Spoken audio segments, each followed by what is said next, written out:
All right, welcome back to the second lesson. Well, it's not really the second lesson. First one was a review, and actually today is also a review lesson as well. Okay, we're going to be looking at the exponent laws, which we did in Math 9. Okay, so here's the warm-up question. Okay, this is from what we did yesterday. Can you place these values into the part of the correct region of the Venn diagram? Okay, so is 64 a perfect square, or is it a perfect cube, or is it both, or is it neither? Okay, so why don't you give that a try, and I'll show you the answer in a bit.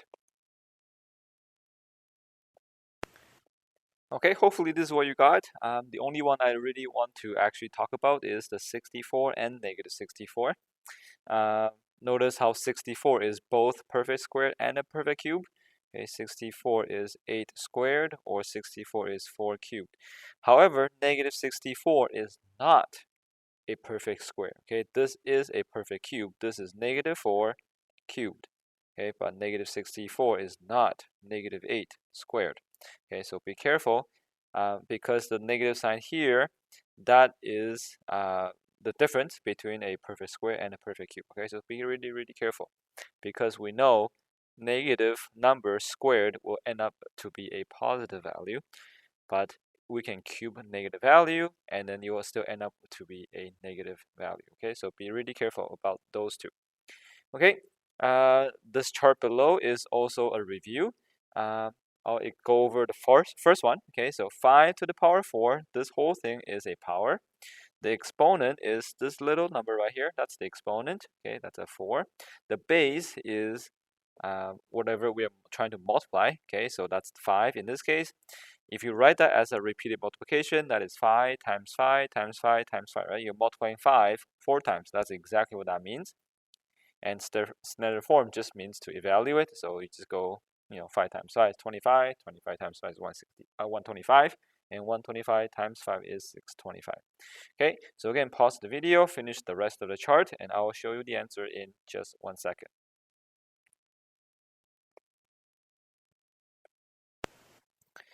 Okay, here, the one that I want to actually go into more detail would be C and D. Notice how these two are a little bit different because one, for C, negative 5 is in bracket. For D, negative 5 is not in bracket, okay? So the difference is that the 6, the exponent 6, is for the entire base of negative 5. That's why here you have negative 5 multiplied by itself 6 times. Whereas in part D, the exponent of 6 is only for the base 5. So 5 is being multiplied 6 times, but the negative sign is not being multiplied 6 times. Okay, so we just have one single negative sign in the front, and therefore the answer, or when you evaluate it, the answer is actually negative. Okay, so that's the difference between C and D. That's the common mistake. Okay, so be really, really careful. Having this bracket or without that bracket actually change things quite a bit. Okay, so be careful about that. Now for part G, this is just one particular answer. Of course, you can write this as 4 cubed, which then has a exponent of 3 and base of 4, and that's 4 times 4 times 4. Right? There's another possibility. Actually, there are two more possibilities. You can have 2 to the power 6 or 64 to the power of 1. Right? Both of those will also work as well. Okay, so that's the review. The basic, the meanings, I guess, of powers. Now we're gonna be looking at the 1 and 0 as the exponent, right? So we consider this following here. We have 3 times 3 times 3 times 3, which can be written as 3 to the power 4. This is 81. And then if we reduce the number of 3's by 1, right, that's 3 times 3 times 3, which is 27. And that's 3 times 3, which is 9. This is 3 to the power of 1, which is 3. Now, you can see 3 to the power of 0, it says it's equal to 1. Now, why is that? Well, if you go backwards, this is divided by 3, right? Divided by 3, divided by 3, and therefore, based on the pattern, that would be also divided by 3. And hence, we say that 3 to the power of 0 is 1, okay? So, when we have an exponent of 1, then a to the power of 1 is just, well, itself, right? A to the power of 1 is just a. Now, for the power of 0, anything to the power of 0 for any non-zero values of a is going to equal to 1. Okay, so 5 to the power of 0 is 1. 7 to the power of 0 is 1, 10 to the power of 0 is 1, and so on. Okay? It says, note that 0 to the power of 0 is not defined. Okay, so there's been quite a bit of a debate on what 0 to the power of 0 is. For now, we're just going to say that 0 to the power of 0 is not defined. When you go to university and if you study more math, you might come back and tell me like, Mr. H, you lied to me, right? 0 to the power of 0 is not defined. 0 to the power of 0 could be 1, or is 1, right? So for now, we'll just say that's not defined. You can actually get into a lot more depth about 0 to the power of 0. For now, we'll just say that it's not defined. Okay, if you're interested, we can talk on separate occasion. Okay, it's for another day. Okay, but for now, we'll just say that 0 to the power of 0 is 1. Sorry, it's not defined. But anything else to the power of 0 is 1. Okay, so for example here, 3 to the power of 0, that's a 1. 15 to the power of 1 is just 15. 1 to the power of 0 is 1. Negative 5 to the power of 0 is also 1. Okay, that doesn't matter whether the base is positive or negative. Okay, negative 5 to the power of 1 is, again, just negative 5. Okay, so that's the power of, or the exponent of 0 and 1. Okay, we're going to explore the product rule. Again, we learned all these last year, so we'll just quickly go over these as a review. Consider that a squared times a cubed. Recall, a squared is simply just a times a, and a cubed means a times a times a, which means, that's two separate set of brackets, but when we multiply, we don't really need the brackets anymore, so we have 1, 2, 3, 4, 5 a's being multiplied together, and therefore we can rewrite this as a power as a to the power of 5. So you can see, to get this exponent of 5, we simply take the 2 plus the 3. Okay, and that's the rule right here. A to the power of m times a to the power of n is simply a to the power of m plus n. And of course, the base should not be 0. Okay, so here are 3 examples. 7 to the 4 times 7 to the 10. Again, we are multiplying powers. The key, though, is that we must have the same base. And in this case, we do, right? The base is 7. So then you simply add the exponents together. So that's 7 to the power of 14. Similarly, for part B, I know that we have a negative exponent, but that's okay. The same rule applies, right? We have the same base, and 2 powers are multiplying together, so then we simply add the exponents. So 7 plus negative 3 is just going to be 4, so 2 to the power of 4.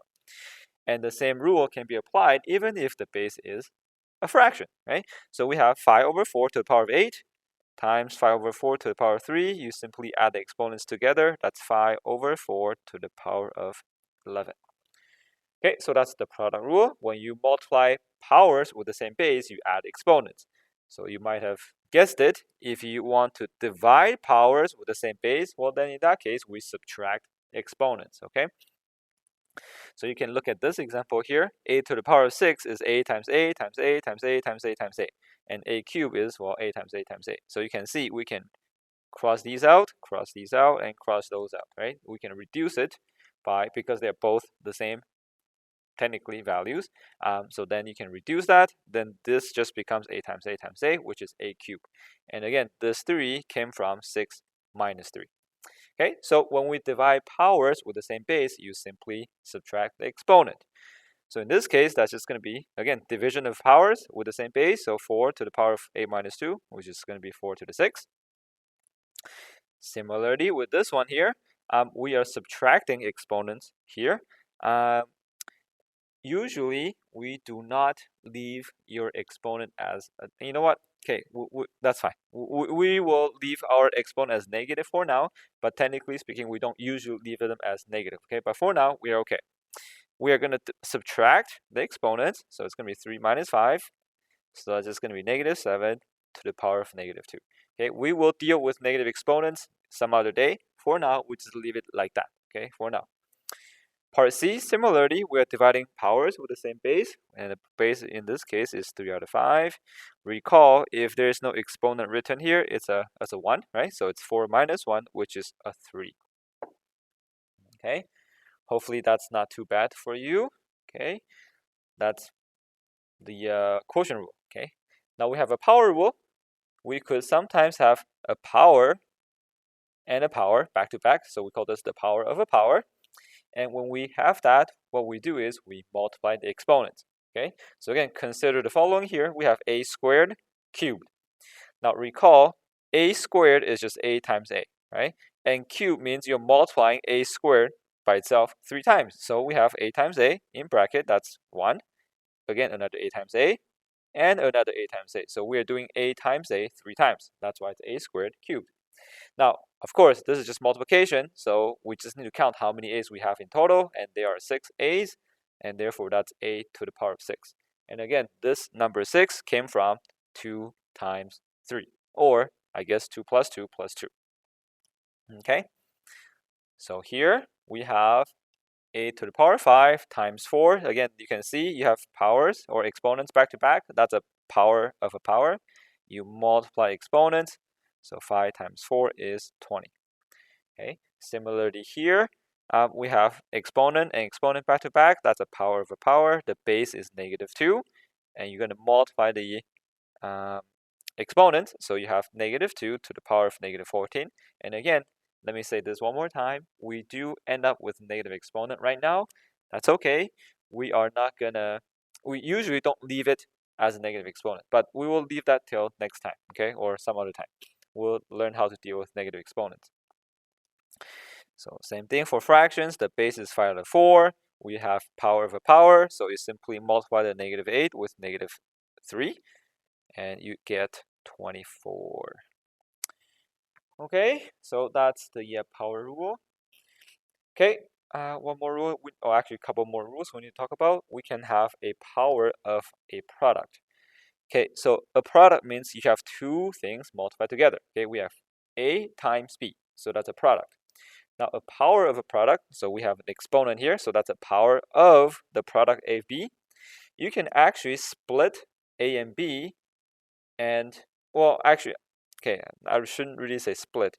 We can actually kind of distribute this exponent into the base A and B separately. Okay, so you can see AB to the power of n is just the same as A to the n times B to the n. Okay, again, we'll look at this example here.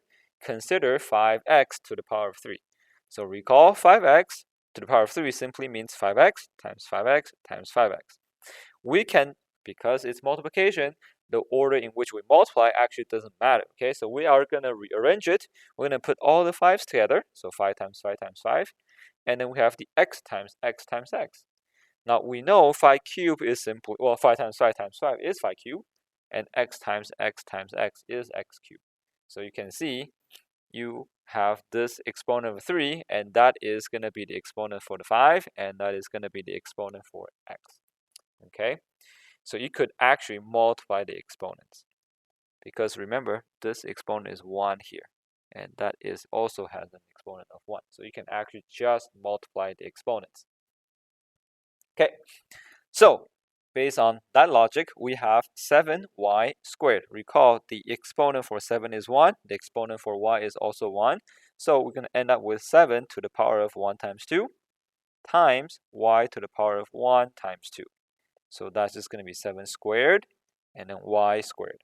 And of course, 7 squared is easy to evaluate. That is simply 49.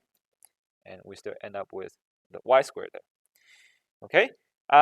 Here, this is a little bit more complex, but that's okay. We can do it. Again, the exponent here is 1. The exponent here is 1. And we have an exponent of 2 for b. And all of that is going to be cubed. Now, because you can see here, the -2 is inside the bracket. So actually, I'm going to do a little trick here. I'm going to actually put this -2 in a bracket.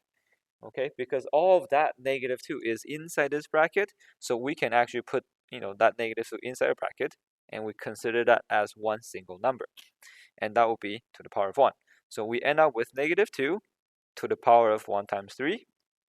A to the power of 1 times 3. Because again, it's just A. So therefore, the exponent is 1.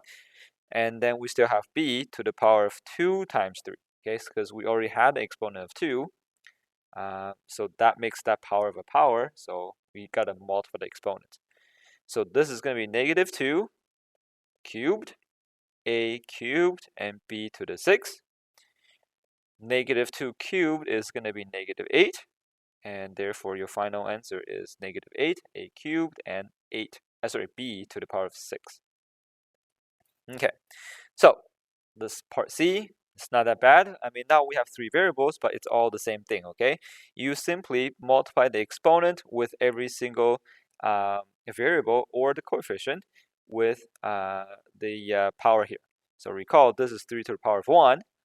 So if you multiply 1 with 2, you end up with a 2. For x, this has an exponent of 3. 3 times 2 is going to be 6. For y, that's a 5. So 5 times 2 is 10. And for z, that's 7. 7 times 2 is 14. Now we can evaluate 3 squared. That's just 9. So your final answer is 9x squared, y to the 10, z to the 14. Okay, so that's the power of a product. And then we could also have a power of a fraction. Okay, so similarly, just like when it's product, you can actually, kind of split into 2 separate, not really terms, but 2 different things, I suppose. Okay, so here you can also split one single fraction. I mean, this is still one single fraction, but you can see that you can multiply the exponent of 1 with the outside exponent, okay, of n. Okay, and then you kind of split the a with the b. Okay, so consider this following here: 5 over x cubed. Again, that means 5 over x times 5 over x times 5 over x, and that's just 5 times 5 times 5 on the top, x times x times x in the numerator. You can then collect those 3, right? That's just 5 cubed, and that's just x cubed. You can see that's 1, and that's 1 for the exponent for 5 and x. That's just being multiplied by the outside exponent of 3, and you get that as your result. Okay, so here we go. 7 over y squared is simply going to be 7. Okay, remember, the exponent is 1 here. The exponent is 1 there. That's 1 times 2. This is going to be 1 times 2 for the exponent of y. That's just going to be 7 squared over y squared. And we know that 7 squared, again, is 49. So your final answer is 49 over y squared. Okay, I will show you one more. I want you to try C, actually. Okay, so part B, similarly, let's write down all the exponents here for all the variables. So that's going to be a to the power of 1 times 3, b to the power of 2 times 3, over c cubed times 3, okay, to the power of 3 times 3.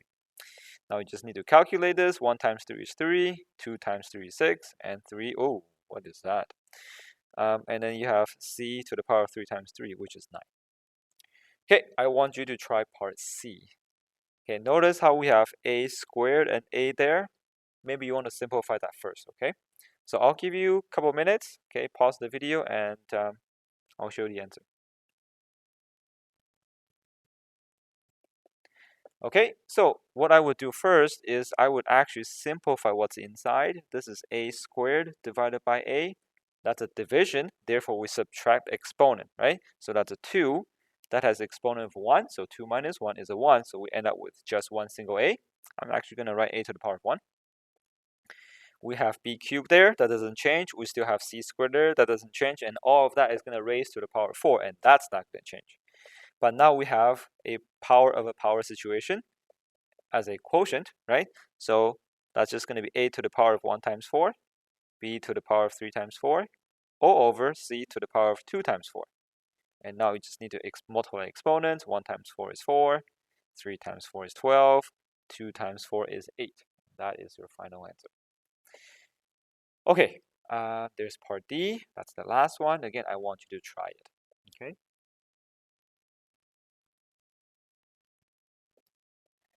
Okay, hopefully you're finished. Well, I hope you pause the video and finish it. Obviously, not going to finish in 2 seconds. Okay, so we have a power of a power of a power. Okay, that's okay. There are actually 2 different ways to do this. Because that's power of a power, that means we need to multiply them. And remember, multiplication, if we are multiplying, the order doesn't really matter, right? So we can actually get rid of those 2 exponents first by multiplying those 2 numbers together. Okay, notice how I change the squared and the squared to the power of 4, because 2 times 2 is 4. Okay, so that's one thing you can do. Okay, now I have this, and then I'm raising to the power of 4, so that's perfect. I then have a to the power of 1 times 4, b to the power of 2 times 4, and c to the power of 3 times 4. And then again, you just multiply the exponent. That will be a to the 4, b to the 8, c to the 12. Okay, and that's it for this review lesson. Okay, hopefully this helps you to bring back some of the memories that you have, and I guess let's do some practice questions, and let's make sure that we have the exponent rules remembered, in our brain. Solid foundation. Okay? All right, good luck, and let me know if you need help.